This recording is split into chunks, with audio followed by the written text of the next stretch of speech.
So let's see how to use this essential 2D and 3D motion pack. So once you download this template, you should get the zip file. Now just unzip it and you will get this folder over here. Now just open up that and you will find these subfolders inside it.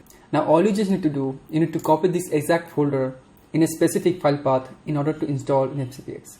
So for that, open up the help file and open up the installation path, and here you have to open up this file path and copy and paste that folder. So for that, open up your Finder, go to the application tab and find the Finder Pro logo, right click on it and click on the show package content, and now you should be able to follow this file path. So contents, plugins, media providers, motion effects, contents, resources, templates, and then effects. Now in this effects folder, you have to copy and paste this exact folder over here.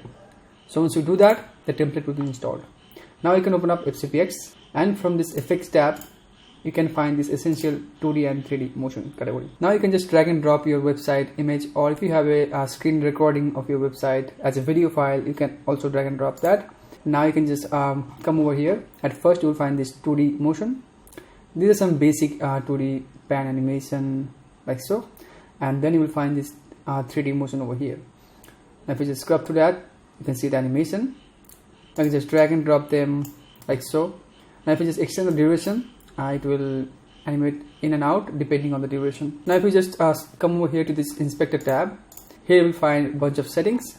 Now from this section you can change the start and end transform. So by default there is 30 pre-made motion presets available, but if you want, you can change this preset and create your own animation over here. So for that, you just have to change the start and end animation over here. So I'm just going to go to this beginning of my footage, and I want to change the start transform a bit.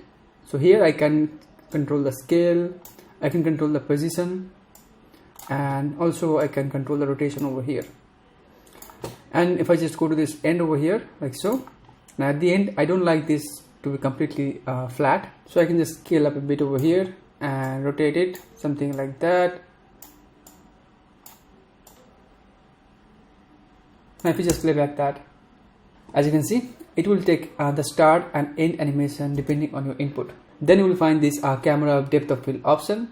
So by default the depth of field is set to 51, but if you want, you can decrease it or increase it. You can control the focus distance.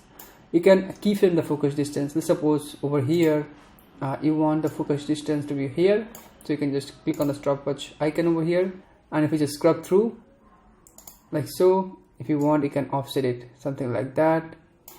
After that, you will find the speed mode where you can control the keyframes interpolation. So by default it's ease both, but if you want, you can make it constant like so. Now it will be completely linear, so you get to choose from multiple options over here. Now if any scenes is displaying the background over here, for that you can change the background color from this section like so. After that, there is a reflection option over here.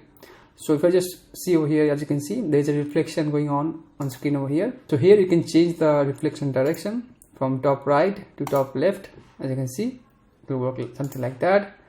And if you don't want the reflection, you can make this one reflection off. And of course you can change the reflection color over here, and at the end you will find this camera wiggle option. So by default it's 10. So with this you get a handheld effect of this camera, but if you don't need it, you can just make this one to 0. So that's basically it, how to use this pack.